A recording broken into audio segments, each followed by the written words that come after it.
Okay, welcome everybody. Good afternoon, good morning. This is our 151st Reading Online Sports Economics Seminar. We've got Danny Hill from Loughborough University London, who will be presenting today. Before that, a few things to say. Probably the most important thing, you can see that from my background, I've got a slight addition to the usual Roses logo up there. I've also got the front cover of the Sports Economics Review behind me. And if you are on Twitter, you'll have seen, and in the reminder, you'll have seen Sports Economics Review, edited by both Stefan Szymanski and Alex Krumer, who are both here and both very regular attendees of the Roses seminars, are generously sponsoring the Roses series. A number of papers over the years, some of the very first papers from way back in the pandemic that were presented in this series have ended up in all sorts of journals, but also Sports Economics Review has been a home to a number of papers that have been presented here. There's always been a great connection, and it's a delight that the Sports Economics Review are willing to sponsor our series. They're also sponsoring the third Reading Football Economics Conference, which I mentioned last week, which is going to take place in May, the 7th and May the 8th. And that's also jointly the 7th Sports Economics Sports Management Conference. As last week, I'll stick in details about submission to all of these conferences that are coming up over the coming few months, in-person conferences that where we'll hopefully all see each other in person. But I don't want to hold up Danny any longer. Danny is going to be presenting on how to value a football player, market valuation methodology. Danny has asked that we we can ask questions for clarifications, but more substantive questions, please park them for the end when we'll have plenty of time for a Q&A session. So Danny, all over to you. Just confirm you can all see my screen. Yeah. Just want to discuss. Hi everyone. Thank you for having me along, James. I really appreciate obviously providing the forum to be able to speak today. So my name's Danny Hill, and my thesis title is How to Value a Football Player, Market Valuation Methodology. Now, I apologise, I haven't provided nothing in advance in the form of an abstract or any working papers, but what I'll be delivering today is part of the model I've developed, and obviously I invite your thoughts on the overarching elements of the idea of the thesis itself and the aspects I'll be delivering today. So just a little bit about me. I spent the last decade or so working in professional football as an opposition and player analyst. I spent a few of those years in the Premier League, in the Championship, and prior to that I was working in non-league and lower level. I obviously worked up the pyramid from the bottom to the top. And after a few years there, I sort of hit a proverbial glass ceiling and decided I wanted to answer something that I noticed within the game, a question that was kind of bothering me. So my background, I'm a current PhD student at Loughborough University London in the Institute for Sport Business. And yeah, my research kind of stems from an observation within the field that I wanted to use my skills as an opposition player analyst to hopefully try and develop and aid the decision making within football clubs. So my research was to develop a method to value football players from their playing data, with the idea being that the value the player provides to the club would derive from an on-field value, and therefore what they provide on the pitch would create the value aspect of the player itself, and then how you would derive a valuation and pricing from that. So my very first part was to design a conceptual model, and that kind of stemmed from my background as I'm doing a master's in finance, and it was a factor model that I was looking to develop. So using the literature, I obviously started with the seminal works, obviously the key works there with Rottenberg, the characteristics of buying and selling clubs. But the most important aspect I took from that work was that the majority of players would be average, and very few players would hit that superstardom. I think in his paper he spoke about Babe Ruth, but in the modern world we can say that there are not going to be many Lionel Messis or Ronaldos and so on. And then into obviously Neil's work with MRP and Scully's work as well. Neil's work in the peculiar economics, sports economics, and how it's not necessarily directly aligned with traditional economics, and there are differences, and then Scully's MRP, and then Sloan, the first kind of application to football. And then obviously the key works that developed. I know some of you are probably sitting here today as well, but I spent a lot of my time reading those early works and picking out the elements that I thought, well, what are the real fundamental basis or foundational points if we're looking at valuing a player that we would extract and carry forward. So those elements developed into what I would call the coefficient model, and those key characteristics and attributes would be the position of the player, the age of the player, experience, and then the playing performance and ability or talent. Many words obviously used to describe that, but playing performance and ability, I've kind of said that they're one of the same. And then with those four elements, I developed a conceptual model. It's a simple two-factor model where I looked at alpha and beta, where alpha would be the age and the experience. Within the literature, they spoke about them being sort of collinear, and then the beta element being the performance of the player. Now, the whole model would be constrained under a positional constraint. That developed later through the research that I've been doing, but in the early stages, it was just alpha and beta, and then doing some back testing and different methods. But today, I'll be mainly talking about the alpha elements, but more specifically the age element. From the research that I've conducted. The beta aspect of the model, I use structural equation modeling to determine the playing performance elements of players using different constructs. Yeah, but I'll discuss that as we go through because it leads into the basis of how I developed the alpha model. So alpha within the literature, there was a kind of a view, I've noticed it in Simmons' paper in 21, that a peak age for productivity and pay was 28. I think there was a paper by Thrain in 2019 and Lucifer and Simmons 2003 that kind of intimated that as well, that players will reach their peak productivity and pay levels at 28. Post that window, injury risk starts to increase, physical deterioration, so productivity was deemed to drop. And then prior to that, obviously the players still be gaining experience and looking to peak around that time. Through my beta aspects, I kind of come to the conclusion that players, when they're valued, are better when they're under positional constraint, and the playing population is not viewed homogeneously and viewed more heterogeneously. So playing position does have an impact on how a player should be reviewed and therefore valued. So I wanted to consider if 28 was a good age under positional constraint. We know goalkeepers tend to be slightly older and wide players tend to be slightly younger. So it was more observing that. And then I wanted to also check whether there was a consensus, like there is in the sport, that older players tend to play further down the pyramid. So they hit their peak, and as they start to get older, they move down the pyramid. And that's kind of something that's anecdotal as an observation. I just wanted to see if it was true. And then we look at the collinearity. So in a lot of the sport, in a lot of the literature, they say that age and experience are collinear. And with the North American system, with the collegiate system into the draft and the rookie years of their professional careers, it is logically understandable. But one of the things that I did consider was in Europe, where we have a pyramid system, and also we don't necessarily have a predefined age of when a player can turn pro. I wanted to consider whether experience would be viewed in the same way as it is in the North American literature, and does the pyramid structure, and so with the pyramid structure, should we consider experience slightly differently than we would do traditionally with just age? As they get older, they naturally become more experienced. So the alpha variable is a theoretical construct. We'll split into two variables, age and experience.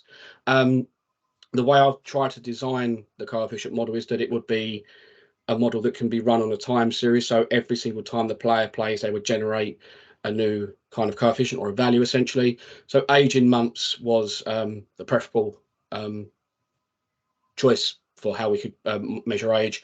And then experience aims to capture what I would class as weighted experience. So as we mentioned, with the pyramid system, a player playing in the Premier League and a player playing in, say, the second, like League Two or League One, there is a kind of consideration there. Would they be deemed the same experience if they played the same amount of minutes? Logically, I felt they wouldn't, but it's just something I wanted to explore. So how does age affect the valuation of players? When we look at that peak, the reason why I felt it was important to consider this peak is it then would provide there is a window either side of that peak that we have to look at a player's ever so slightly differently. So as a player is approaching their peak, would we consider the player is in their potential window, that they have their potential, they're arriving at a peak, and then after the peak, it's are they now in what we class as the aged or the twilight period of their career, and therefore they start to fall down in regards to their valuation perspectives. So knowing where the peak is from a valuation idea is that if we're looking at younger players, how we're valuing them on potential, and then when we're looking at older players, we're valuing them more on their experience. It's just confirming when that window actually was and how we'd approach from a valuation perspective. And within a kind of thought experiment that I looked at was if you had a 20-year-old that played 50 games at League One and an identical player of age and position has played 75 games at League Two, a question that I would like to sort of answer is who would be more experienced? It's not an intuitive answer off the cuff. If you're looking at purely games alone, you would say the League Two player. But if we're looking at the fact that League Two is deemed a more difficult league than League One, sorry, League One is more difficult than League Two, at what point would the experience seesaw shift depending on the league and the amount of games actually played? So the analysis of alpha, the three kind of questions I wanted to consider for this part was, is 28 a good peak age proxy from a valuation perspective? So we could then start to look at either side of that age for the potential window and then the age window. Does peak age differ across position? So as I said in my beta research, I established that heterogeneity was acknowledged in the way that players develop their on-field value. So I wanted to confirm, did age differ across positions? And answering that kind of consideration within the industry where older players tend to play in lower leagues, I wanted, while conducting this part of the research, just to confirm whether that was actually true and that older players did tend to move down the pyramid as they got older, and the younger players tend to stay. So I just wanted to confirm that as well. So data, I collected all of my data from Scout. So having been in the industry, it was a data source that I felt gave me enough information and was updated regularly. I used it for my beta part of the model, so it just made sense that I used it for the alpha section as well. My sample was all players that played at least 1 minute of league football between the Premier League and League Two across 5 seasons. So I picked the 2018 to 2023 window. I only considered outfield positions. That kind of stemmed from my work within the beta model, where I couldn't actually get enough variables to generate differences in the on-field value that I was finding for performance levels. So I made a decision earlier in the thesis to only consider outfield players. So my sample captured around 10,000 player minute captures, or a sample size around 10,000, and the data range I looked at it as like a recent range for valuation purposes. So the method, because I was considering the valuation of a player being from their on-field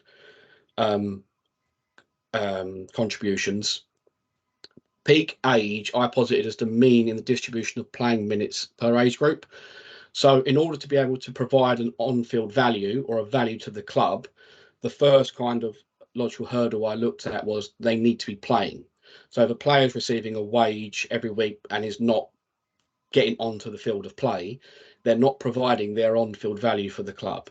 So therefore, the first thing that a player needs to be doing is to be playing in order to be generating a value. So I posited that mean age in the distribution of playing minutes of the group would be the process of determining the peak age. And I conducted with a one-way ANOVA just to determine the statistical differences between the groups.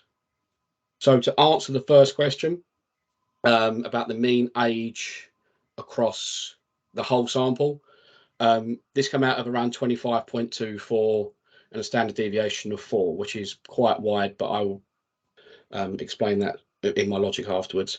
It includes all the playing positions. There was no positional league constraint, and as I say, it included every single player that competed at least 1 minute of football, and there was a statistical difference between the minute accrual and age for the whole sample size.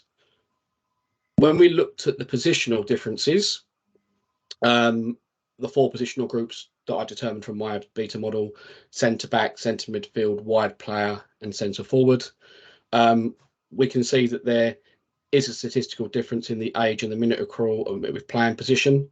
And as we can see in the little table on the right hand side, the mean age per playing position does ever so slightly change, with the standard deviation not moving as much. But centre backs tend to be older, wide players tend to be younger, and attackers and midfielders again tend to occupy the age of sort of 25, plus or minus the halfway point. Again, with a standard deviation roughly across the four positions of 4. And in the final sort of test that we looked at whether there was a difference in the playing levels for the playing position. So when we looked at the Premier League, the Championship, and League One and League Two, we found there wasn't a statistical difference in the ages. So the logic implying that the older the player, they tend to move down the pyramid, something that we observed within the sport, was not something that I actually observed in this particular part of my research. Danny, can I interrupt you? Yes. There's a question from Daniele. Hi. Just a quick question. You probably mentioned it before, but I missed it. What time period is being considered here? 2018 to 2023. And it's every player that played at least 1 minute from the Premier League down to League Two. All right, thank you. So moving on from the final, we found that when we look at from a valuation perspective, that 28 was not a representative peak age within the minute distribution, and that peak age does differ across the positions, and there is a support for the heterogeneity like we found within the beta variable. And we found that the peak age does not tend to differ across the leagues as expected from the observation that I had when we worked in the sport. So the further findings in analysis, we found that the peak age across positions when we look at minute distribution, again, from a valuation perspective only, would be 25.24. But this isn't one from within positions. There is a difference in the peak age among the positional groups. That the league does not create an effect on the minute distribution, and most positions do not have a defined peak age. And this I kind of looked at with the standard deviations being fairly wide. It kind of supports a notion for a peak window. So when we look at the playing population, rather than looking at what I would say is a hard peak or a hard point of say like 28 from the literature or 25.24 without positional constraint here, it's better to consider it more as a window of time. So prior to this window, would there be like a potential window? Then the player is at their peak, which will be a window of time. And then there'll be a window of time past their peak.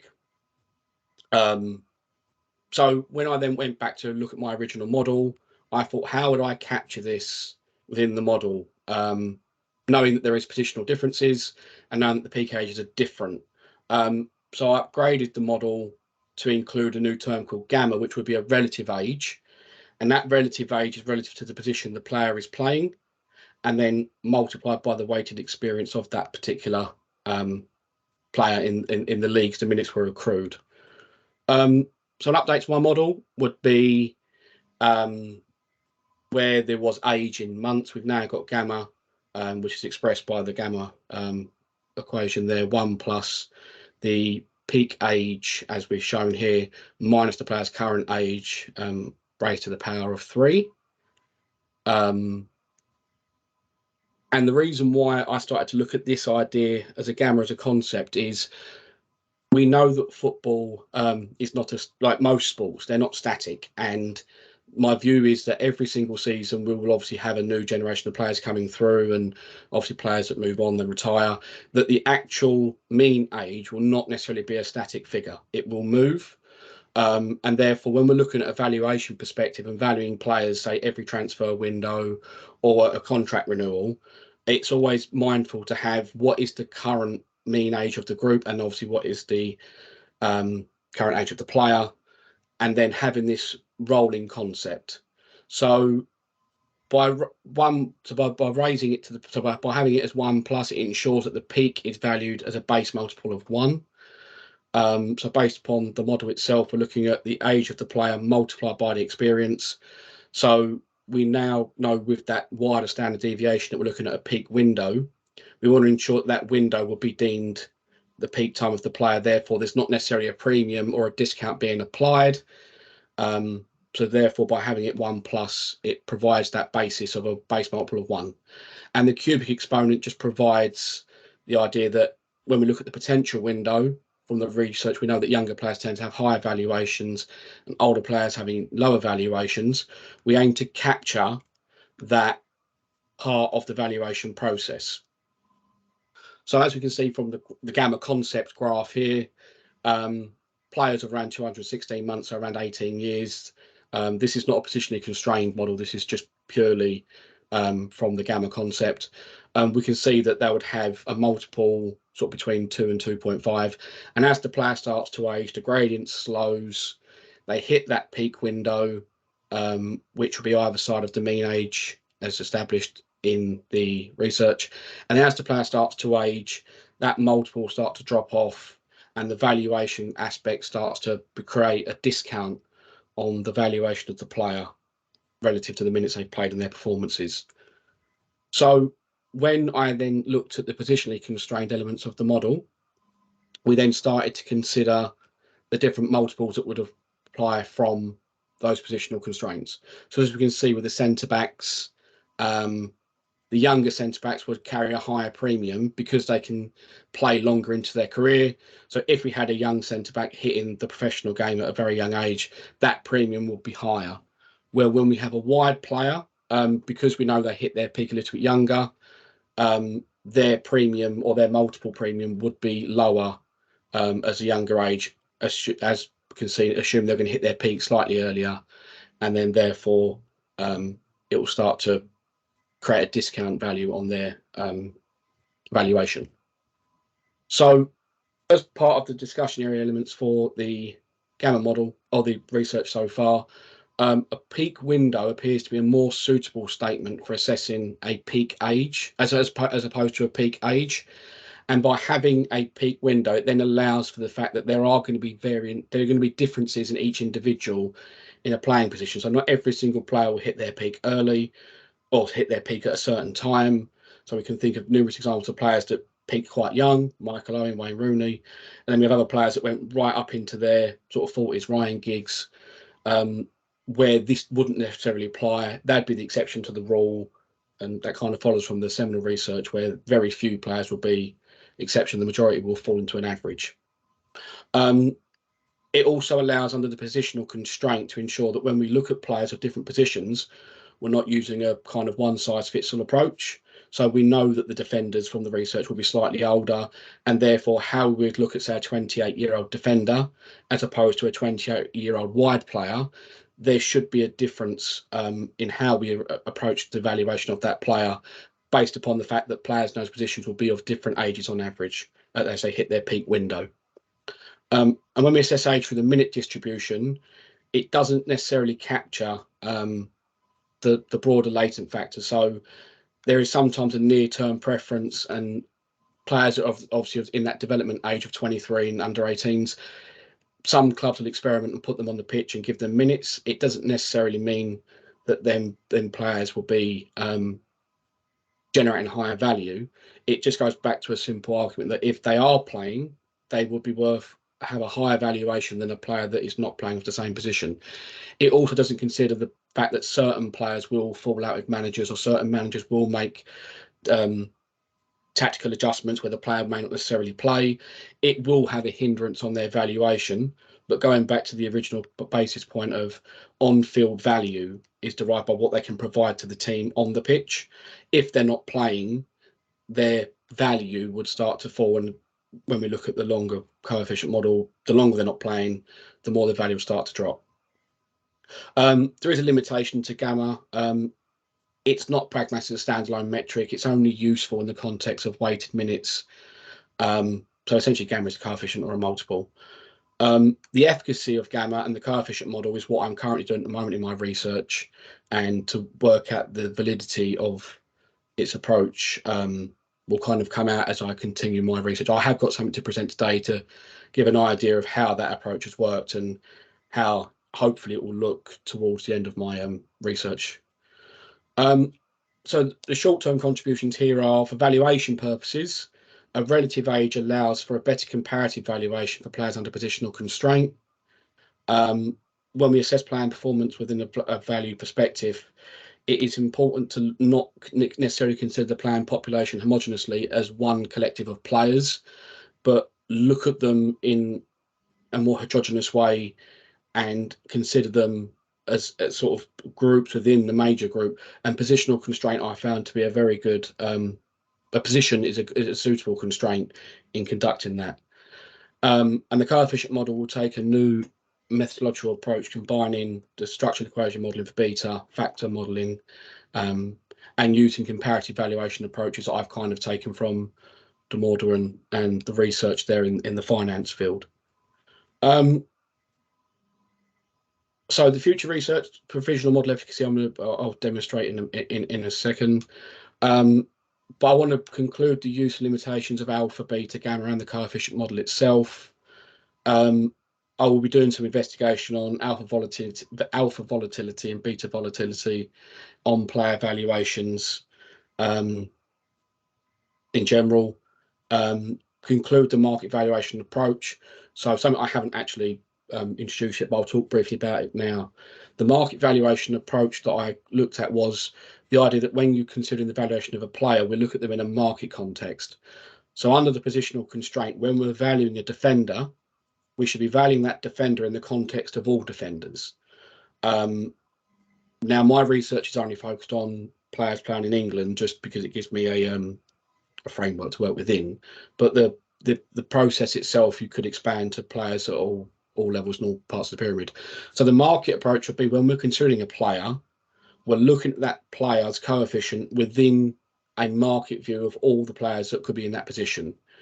And part of my research is to seek to reduce, there's a conflationary gap I find between price and value within football player valuations, where contract length would be deemed to move a value of a player. I posit that contract length is purely a pricing aspect, and that doesn't change the value of the player on the field of play. So when we look at someone like Erling Haaland, I think it was 52 million Man City bought him for, that doesn't change the fact that the value of that player was significantly higher than that at the point of time. It's only speaking to the fact that he had a short contract and therefore the price was able to be brought down. So using the market value approach, I'm hoping to try and reduce some of that conflation and develop valuations that you can then use within a pricing model at a later date. So just as a example, I realise I'm miles ahead of time. I thought my presentation would be slightly long, so I'm not going to drag on too much more. So I apologise for the shortness of it. But the coefficient model example that I'm showing here today is how Adam Armstrong would be valued using my using the coefficient model that I have developed. There's no other reason I picked Adam Armstrong other than he was the first person in my sample alphabetically. So I don't put reading into the fact I'm not a Southampton fan, obviously, but it was just more that was the reason why he was picked. So when we consider across Adam Armstrong's career, we can see using the alpha approach, it's quite evident the window of time where he appeared in the Premier League. When I used for this part of the model, the experience aspect, I weighted the minutes against a weighted average of the revenues generated from the Deloitte Money League per league. So I think the Premier League is responsible for 81% of the revenues within England. So therefore, the weight I use on the minutes for Adam Armstrong would be relevant to the weight of the league generated. So in the early part of his career, when he was, I think, on loan from Newcastle to Coventry in League One, we can see game 1 to game 32, his alpha was quite low. And then a slightly more volatile window, he went up to the Championship. He then went back down to League One for a while. Actually, I don't think he played much there. A consistent window in the Championship, a turbulent time in the Premier League, and he's now back down to the Championship.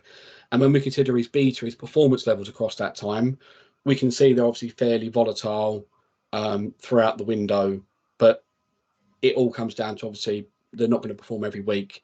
And one of my research ideas is to consider how that beta volatility could affect valuations over time, and does it obviously allow us to have predictive qualities as well. So when we look at Adam Armstrong's coefficient value over time, so this would be the value derived from times in alpha by beta, we can see the slow progress and then obviously a peak into his valuation in the Premier League years, and has he exited the Premier League, a drop off in his value. The valuations for this particular part so part of the efficacy of the model is to look at how we use the past data to create current valuations. So these particular valuations are derived from a rolling 50 coefficient valuation basis. So every 50 games, the player would generate a coefficient, and then we'd drop game 1 and then add game 51 and so on, and it creates sort of cumulative rolling valuation, but only on the last 50 games. So part of the efficacy approach is to consider if this evaluation for Adam Armstrong is pragmatic and can be used, and the majority of the literature tend to use transfermarkt.de as a valuation basis. And as we can see here, the transfer marked value for Adam Armstrong is in the graph on the right hand side and the coefficient model on the left hand side, and there is a kind of a similarity. So part of my final stage is to assess if there is similarity between what would be deemed an acceptable tool. I know it's debated amongst the literature, but there isn't really anything else for me to use at this stage. And when we looked at various other player comparisons, so we've got Erling Haaland, Harry Kane and Marcus Rashford, again, we can see there is some similarities between the coefficient model values and the values from transfermarkt.de, that just hopefully provides some efficacy for the model. And when we look at the position as a market view, we can see the coefficients of these players over their last 50 games, where we look at Adam Armstrong, obviously dropping away down, obviously when he came out of the Premier League, Erling Haaland significantly higher, and then Harry Kane and Marcus Rashford in between. That's the kind of view where we're looking at strikers. So with the coefficient model, the view would be that you'd include all strikers within the valuation process, see where the player sits within that process, and then for a club making a decision-making tool, they would know what they're paying their players. They would know what they've already paid for players within their team, and they can then use that information, compare that known information to a market view, and hopefully it can aid some of the decision-making elements in the evaluation of players. So again, I apologise, I'm probably much faster ahead of time than I expected.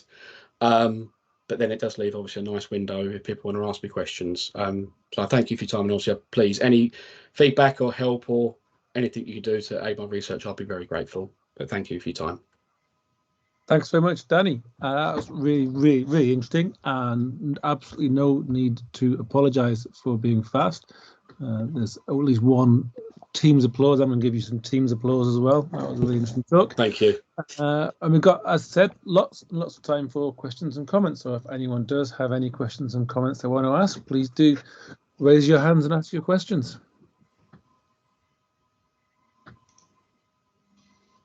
Pedro. Yes, thank you. Good afternoon. Very interesting talk. I was surprised of the approach, completely different than what I initially expected from when reading the announcement, you see. So it's always stimulating to find. I've got a couple of comments and then perhaps a question. The first one is, I was expecting a bit more description of this structural equation modeling that you mentioned you applied, although perhaps I missed something in your speech. So I don't know whether you could provide us with an additional comment on this method to eventually come up with your results. But before that, so my intuition and some studies that I have conducted myself as well to try to evaluate players, the peak, has been modeled with the help of this quadratic approach that I know that your approach is completely different. This gamma approach and all that is different to the conventional, but I just wonder if the point is not to identify when is the age at which these workers, football players, start decreasing their increasing value, so to say. So quadratic modeling of age will give you very easily that peak level. That I suppose that part of the contribution to approach it differently. Okay, perhaps too long. So just basically the last question is, when evaluating players, if we accept that there is an industry and a business, is it not true that we need to look at skills beyond the field, the in-field talent of players? So in some cases, coaches and the managers might be interested for that particular player to be given the opportunity to show off in the game, precisely because he's got some other talents, like in the media, and that will be a source of revenues. So okay, these two comments. Sorry for being too long, perhaps. Thanks. No, that's fine. So in regards to your first question, Pedro, so the structural equation modelling I used under the beta aspect, which was for the performance measure of the players. I didn't actually deliver that aspect today, and given the window of time I have left, I probably could have squeezed it in. So I used that approach to look at how there's different constructs for the playing performance level. So I looked at an attacking construct, possession construct, and a defending construct. And the first model I developed was to capture all the playing positions and look at how informative that model was. I then looked at breaking it into positionally constrained models and seeing whether we could get more information under that positional constraint. And in that part of the research, it was established that under the positional constraint, the models are more informative when they're constrained by a position and you adjust the models to suit the playing position than when you look at a broad homogeneous model. So that's where the structured equation modeling element come in. It wasn't presented in the alpha aspect, it's in the beta aspect. But that is something I'm hoping to get written up at some point and develop. The second question was on the approach.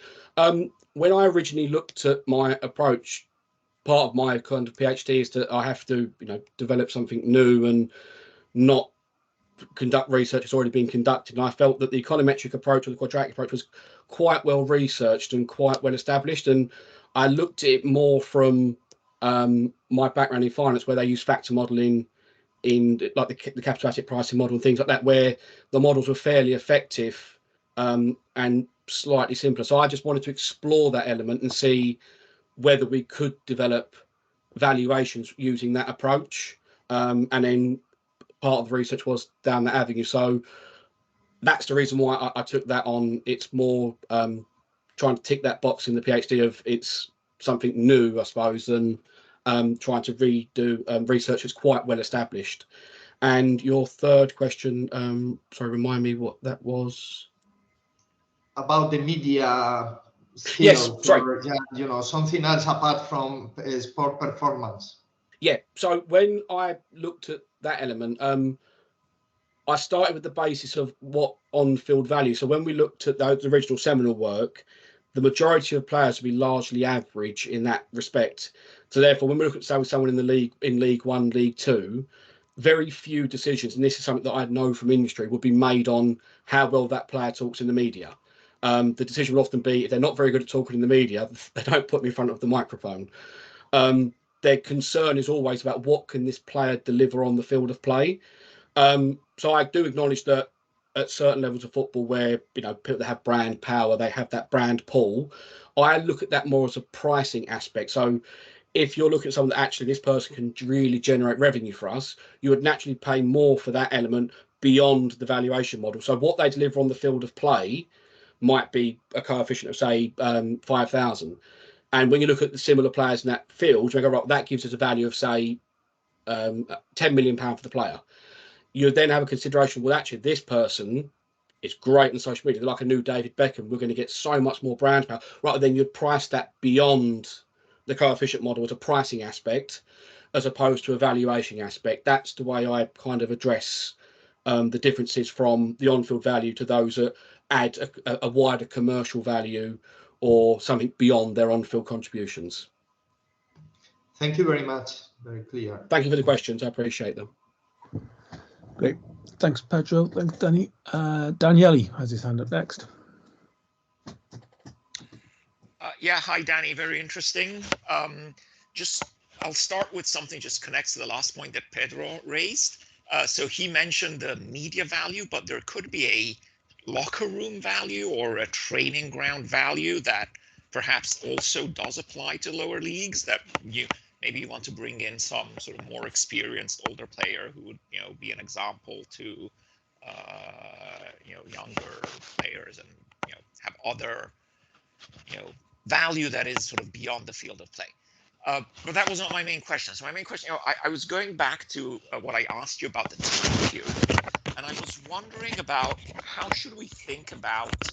Sorry, can you hear me? Okay, so yeah, just got a muffled, but okay. Yeah. So I was going back to the time period that you were looking at, and my question, how should we think about player value inflation?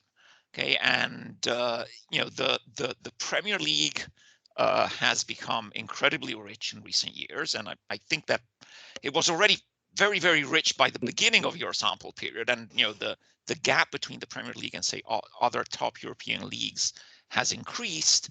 If you look at the mid 2000s, the gap was much smaller, and so there is a question about how do you take that into account, that just sort of valuations are just sort of shooting up.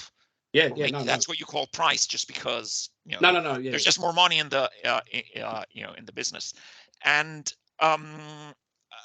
you're looking at a fairly small short sample period, so it's you can't really say, okay, how should I compare a 25-year-old top midfielder in 2023 versus in 2003. That's not something you can do with your model. I think I was sort of curious about it, and this is actually something I just sort of looked up this week for sort of other reasons, that today's top valued player on transfer market is Kylian Mbappé, who's a value of 180 million, and I think in 2005 Ronaldinho was the highest valued player, and his value was about 60. And is Mbappé a better player than Ronaldinho was in 2003 or 2005, whatever that was? And I was what is the how do I calculate the real value of Mbappé in like 2005 prices? And I don't know, maybe you have something to say on that. And just one last question, you look at heterogeneity by position in terms of peak minutes by position and by league. Is there heterogeneity by year, just season? Has there been a change between 2018 and 2023? Okay, so so in regards to your first point in the locker room value, that is something that I would consider into the beta variable if it could be captured and measured.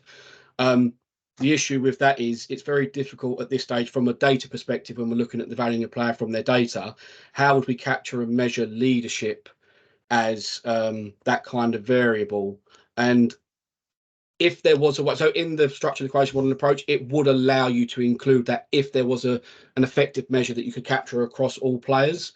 So it's something I have definitely considered and something that I think could be added. It's more with the Y-Scout data that I was using and not having access to other data, it was very difficult to try and capture that, say leadership or communication and other elements, but it's definitely something that could be added to the beta side of it.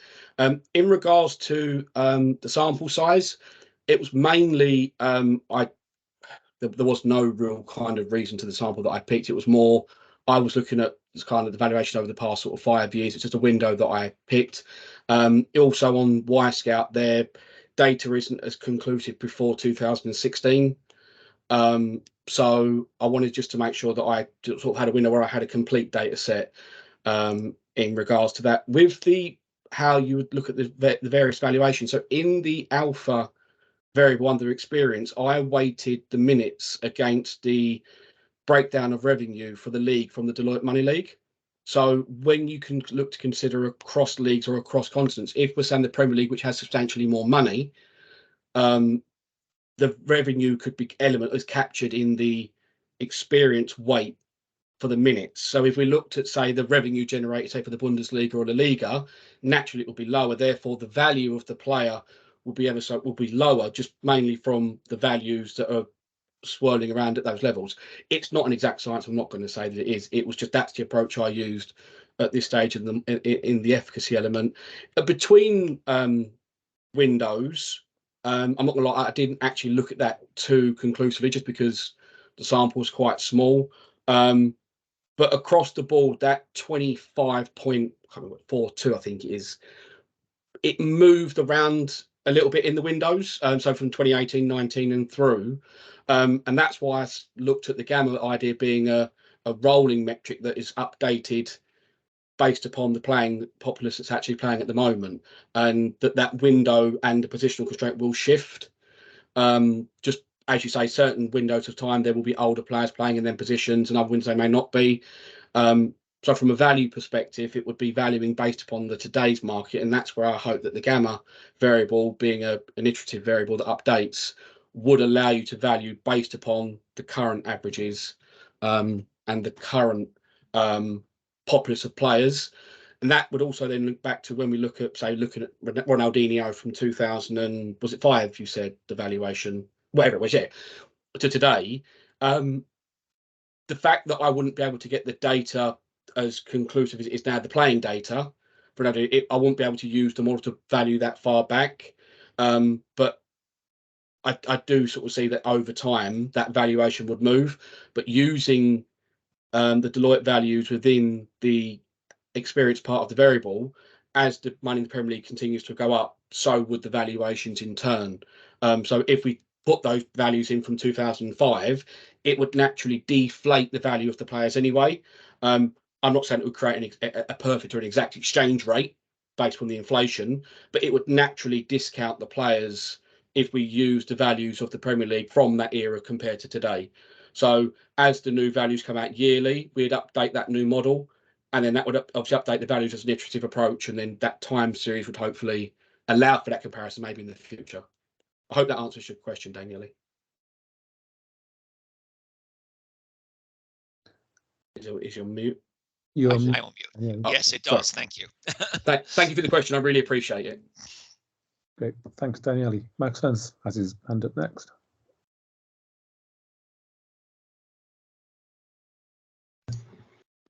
Hello. Trying to wait a minute.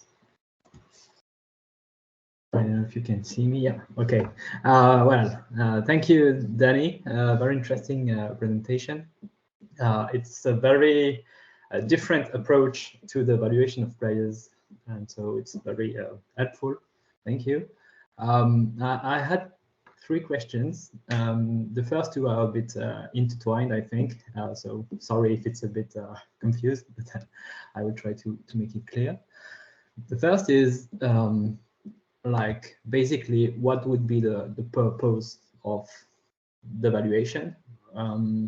What would be the purpose of trying to find the kind of intrinsic value of a player? As I understand, you would like to compare the price and this value maybe to find the most overvalued or undervalued players. So what would be the purpose, basically, very broadly? And I said it's intertwined with my second question, because I think depending on the purpose, you will not assess the quality of your valuation in the same way.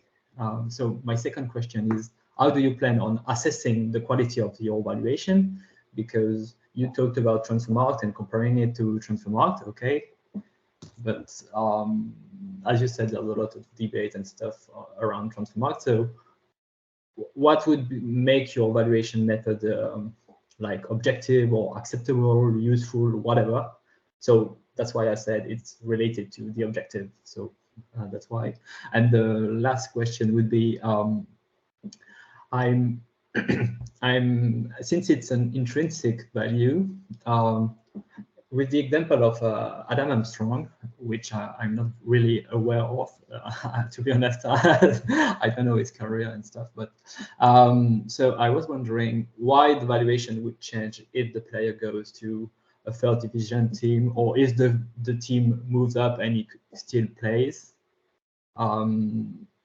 Why would it go up? Wouldn't the intrinsic value of the player be the same? maybe more disclosed or publicly seeable, but it's still the same players. Maybe the value or intrinsic value of the player would be the same. So that's the question I had.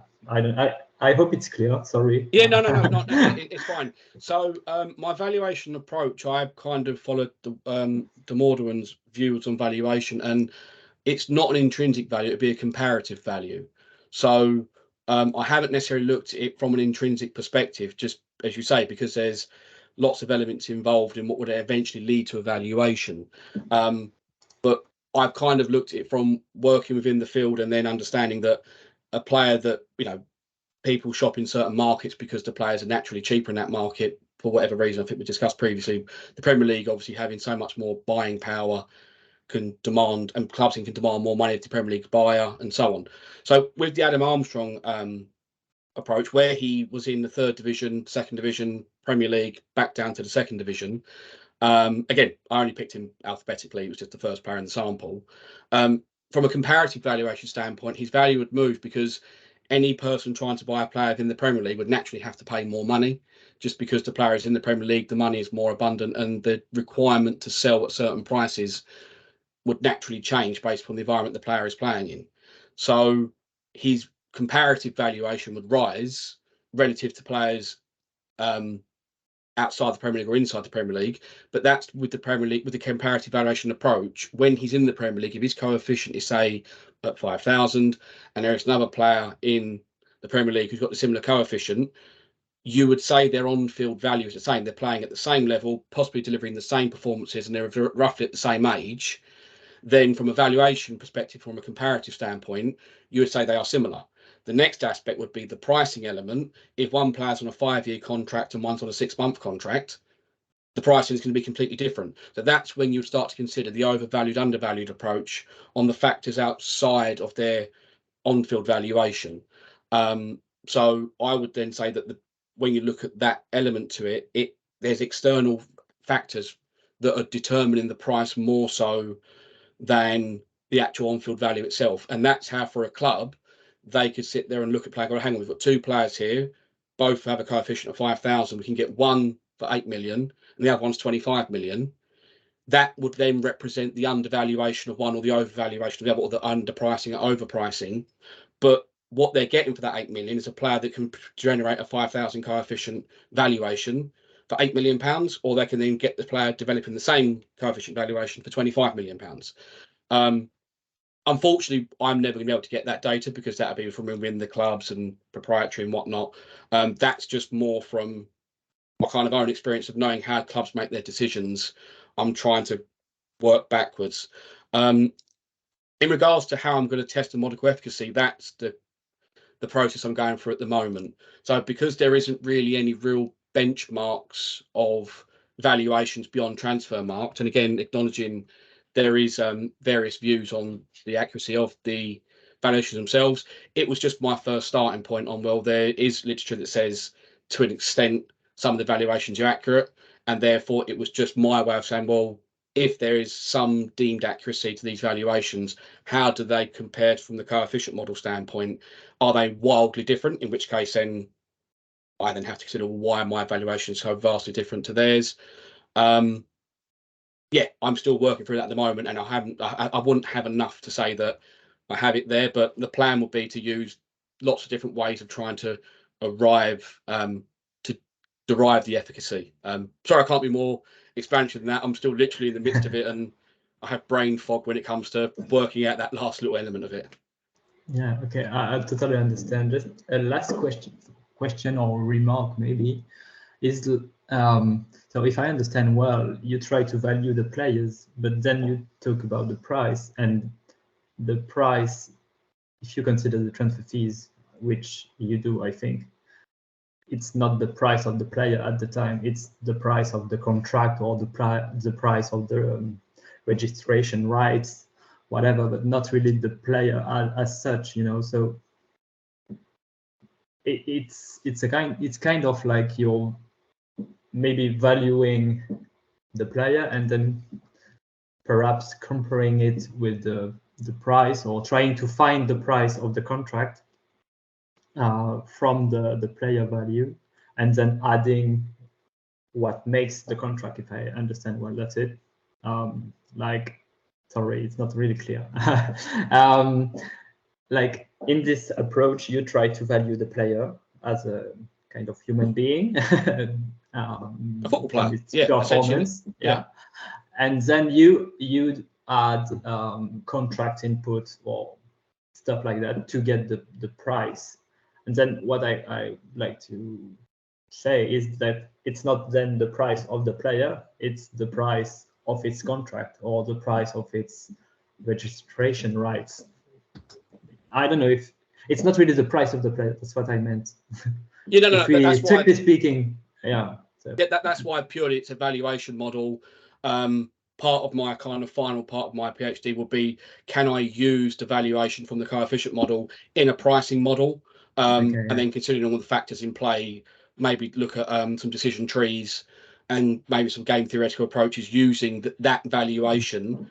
But it's not at this stage a sure thing to derive a direct price from it. It's just a way of getting a valuation, and then how you could use that value in a pricing model would be something I'd hopefully look to address as further research into the future. Okay. Thank you. Thank you for your questions, Max. I really appreciate them. Great. Thanks, Max. Stefan is next.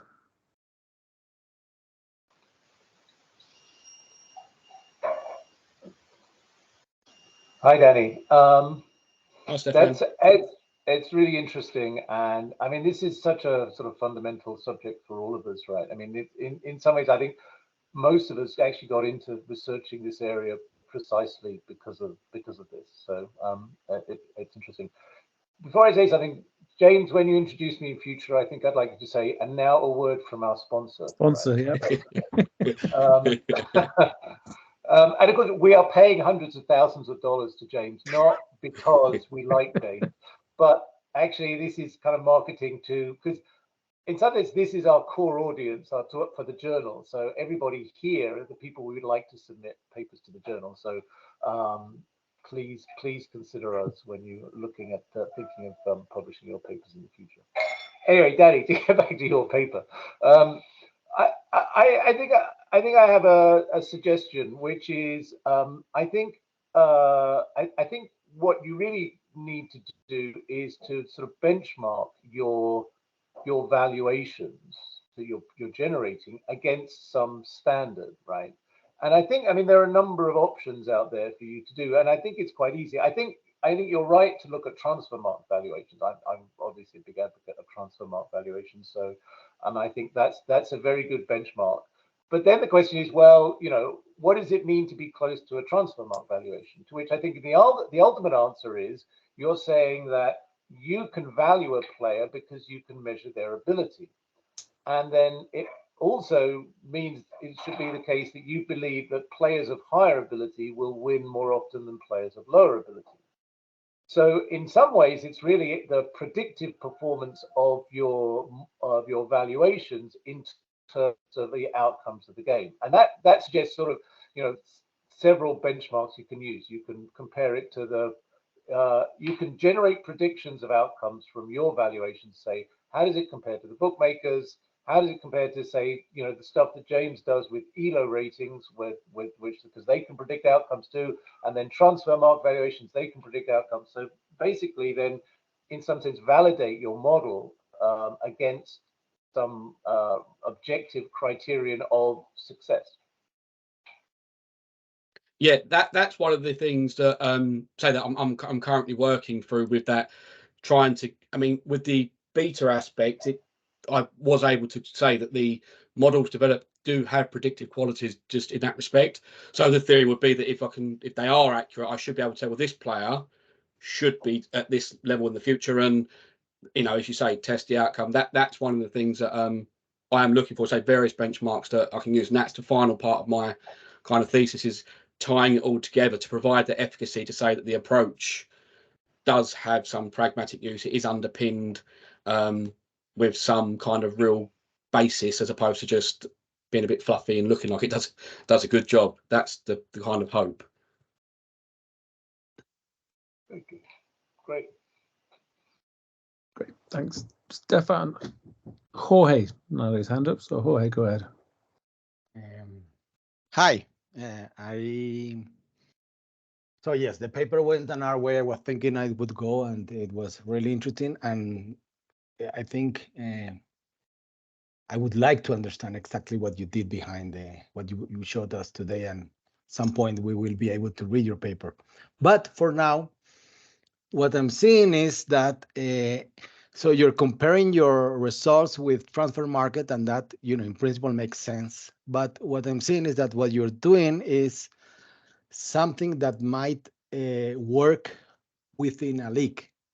So I'm thinking, when we sent Falcao from Colombia or from Argentina to Europe, his value is rising, and it will rise in your indicator, what you're calculating your valuation. But when Falcao ends up in Chelsea or in Manchester United in the bench, and say we bring it back to South America, so his transfer market value will go down. But when he's playing here again, because he's going to play because he's in South America, your valuation will go up. It's assessed. I think there's a good thing in what you're doing in the sense that you're capturing his performance, right? Versus what transfer market captures the market value, how much will cost Falcao to transfer. But when he comes here and someone you're measuring him, playing in the Colombian league, which is mediocre, right, compared to European leagues, and so you would have to think about how we can use that, or if we can use that across leagues. That's something I kind of, it's just a comment. It's not a question, but yeah. Yeah, no, Jorge, I really appreciate it. So with the beta variable itself, where it's not aligned to weighting against the league itself. So let's use the example of Falcao in South America. You could consider his beta on a global perspective and see the performances from that angle. So you could use beta in isolation if you wanted to, and develop that on-field performance. Right, we're going to get superior performances from this particular player, and therefore you could start to capture that actually this player is playing a standard, on-field contributions are higher, and then you could use that as a standalone to say identify a player of a higher ability and then build it into a valuation perspective afterwards. So beta as a standalone variable does work regardless of the level that they're playing at. It will capture what they're delivering, and essentially if there was in a market where they could pick the player up cheaper, they have a value edge straight away. But yeah, no, I appreciate your comment, because that would be the dream if I could get it all captured as a global valuation tool. That would be the ideal. I appreciate your comments. Thank you. Okay. Thanks, Jorge. Kind of, prompts a question that I was going to ask you, Danny, which is, any individual footballer, how good they are as a function of the other 10 players on the field. So Adam Armstrong might be better if he's playing in Marcus Rashford's place for Manchester United rather than struggling with Southampton.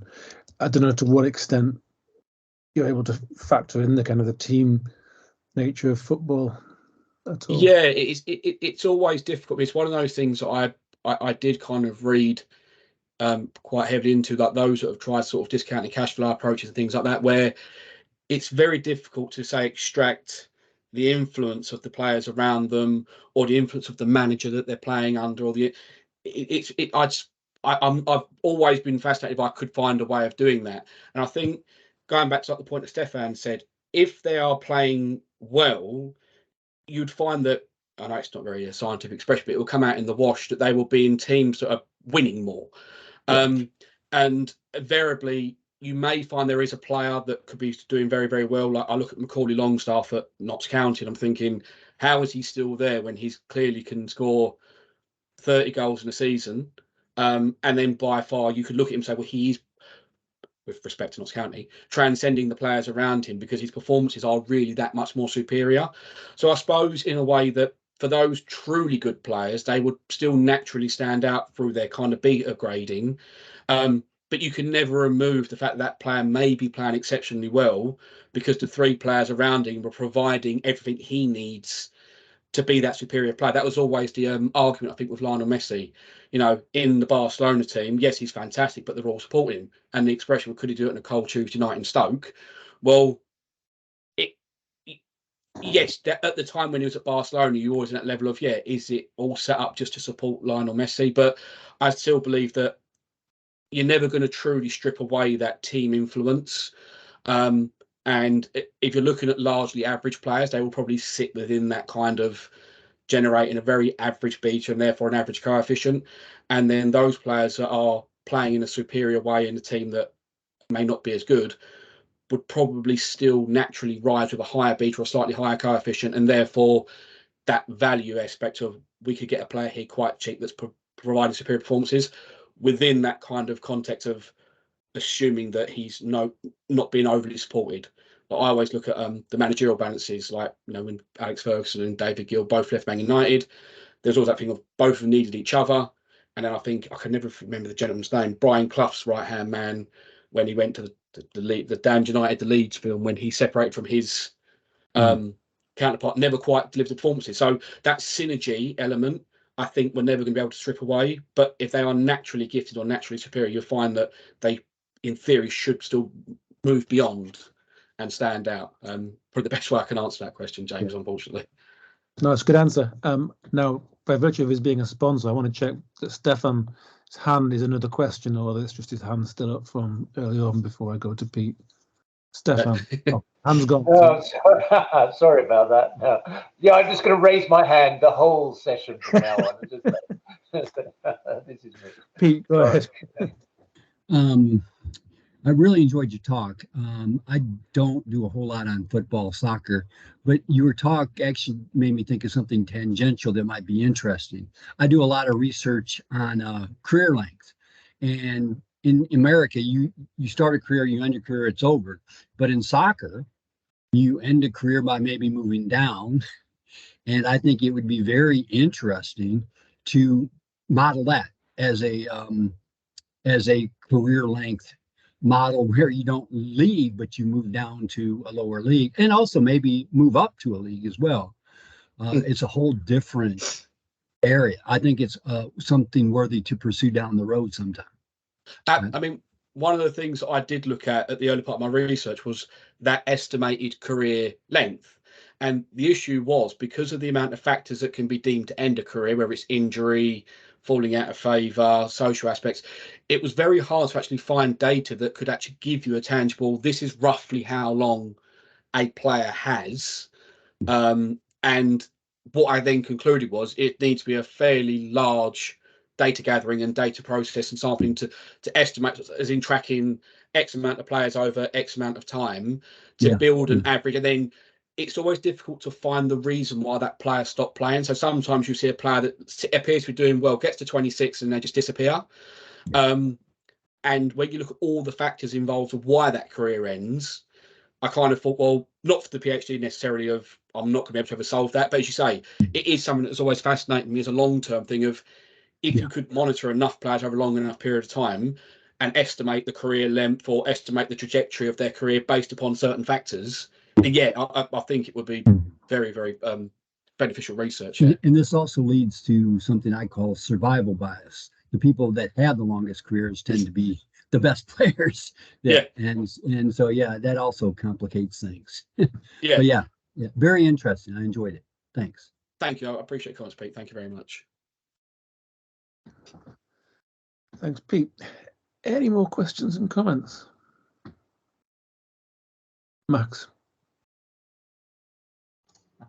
Yes, maybe if we have time, I'd like to discuss this topic, obviously. So I was, the question of James made me think, if you have the same coefficient value for two players, two prospects, and you're considering both of them, you said you would compare the contracts and stuff like that, but you also have to compare how you predict that they will fit to your team, your style of play or whatever. So, do you have any plan on integrating this subjective part in your evaluation, or in the next step? I don't know, because I'm really interested into the subjective valuation, stuff like that. Yeah. So that's a question I had. So in my background, the 10 years I spent working as an opposition and player scout, there was always that balance of weighing in the qualitative information that, say, a scout, a coach, any particular person that would provide, weighed against the data aspects that could be generated from, say, the type of research here.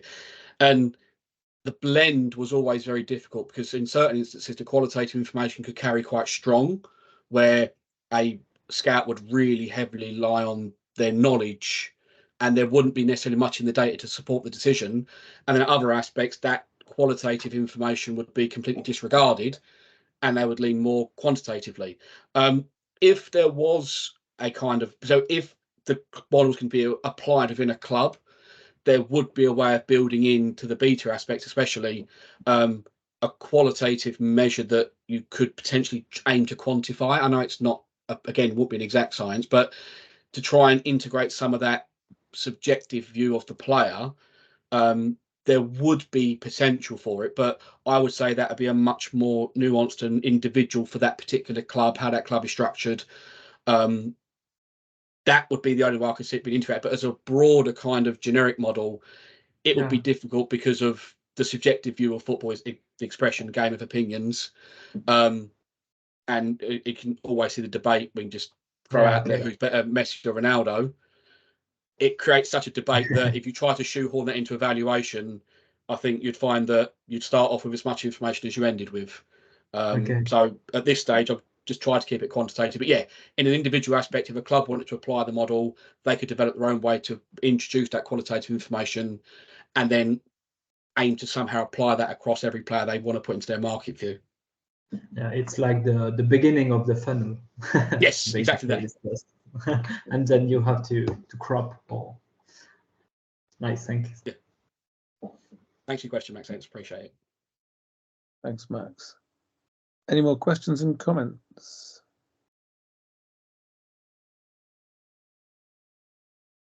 Just on that valuation between, say the Premier League, Championship, League One, League Two. You mentioned, I mean, the Adam Armstrong example. I think you mentioned he went on loan to a League One, League Two club. Coventry from memory. Because then, obviously, they're gonna,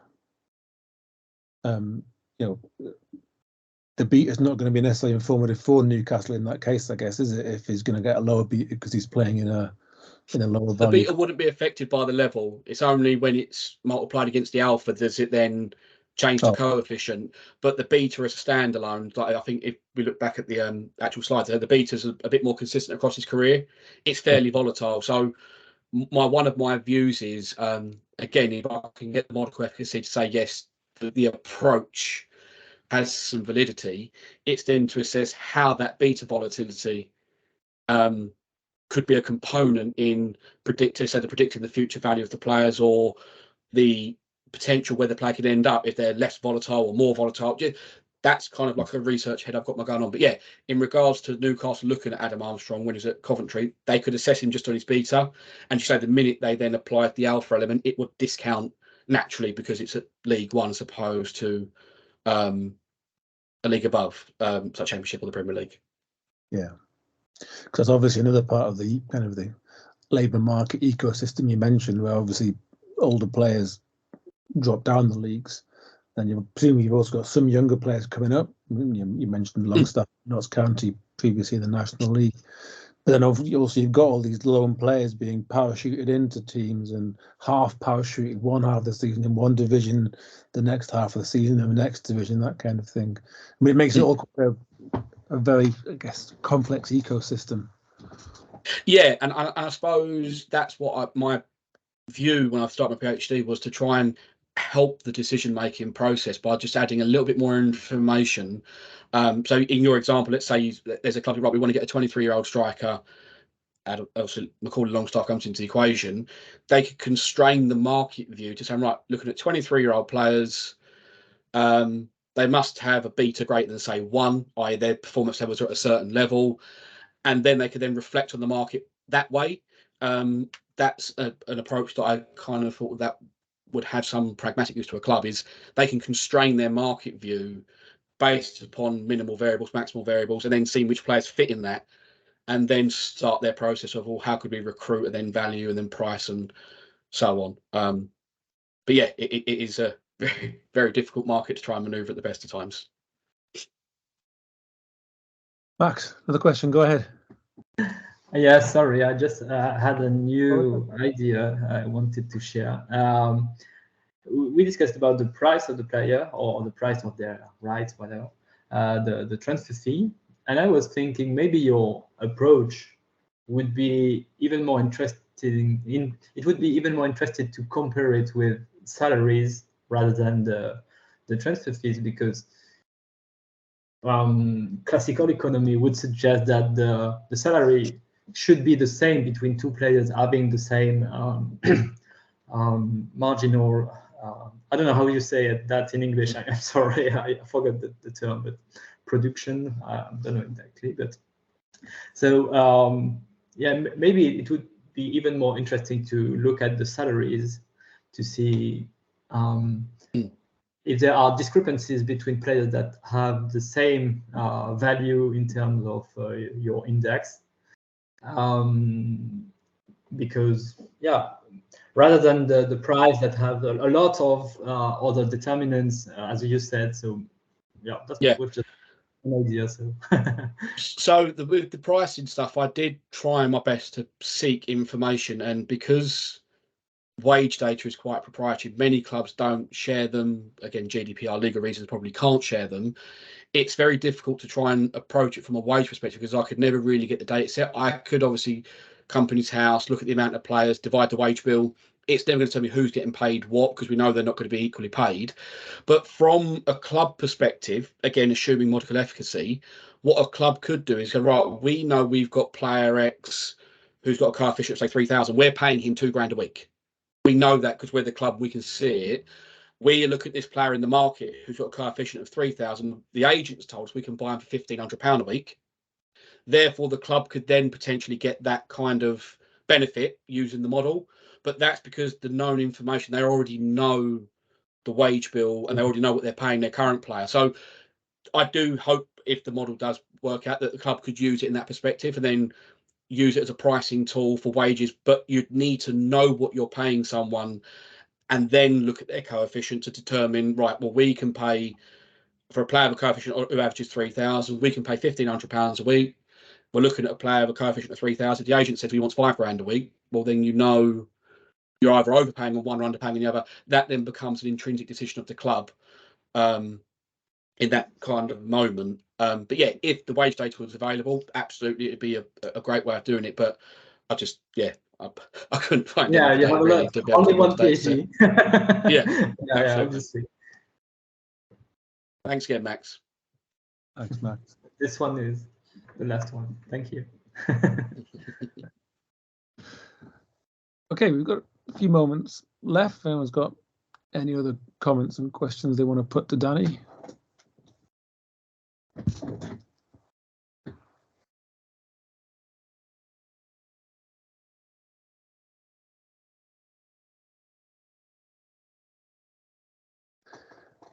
In which case, we'll wrap up. Thank you, Danny. That was really, really interesting. Great discussion, really interesting work, and I wish you all the best as you move towards your finishing your PhD and whatever comes afterwards. We will meet again this time next week, and we'll have Joshua Miller from the University of Melbourne presenting Surprised by the Hot Ham Fallacy 5 years on. So do join us next week. Have a great weekend in the meantime. Bye for now, everyone. Thank you.